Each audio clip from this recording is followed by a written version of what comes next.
నమస్కారం సార్. మా అమ్మగారు మదర్ పార్వతి, వయసు 58 సంవత్సరాలు.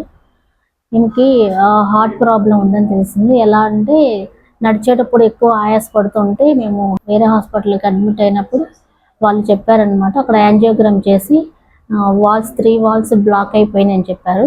దానికి బైపాస్ సర్జరీ అవసరమవుతుందని చెప్పారు. దాని గురించి బైపాస్ సర్జరీ ఎక్కడ ట్రీట్మెంట్ బాగుంటుందని సెర్చ్ చేస్తుంటే రమేష్ హాస్పిటల్ బెస్ట్ హాస్పిటల్ అని మాకు అర్థమైంది.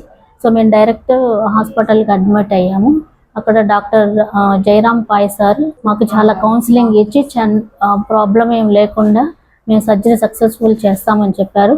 వాళ్ళు చెప్పిన విధంగానే సర్జరీ అంతా సక్సెస్ఫుల్గా చేశారు. మా మదర్ నార్మల్గా ఉన్నారు. ఈరోజు డిశ్చార్జ్ అవుతున్నాము.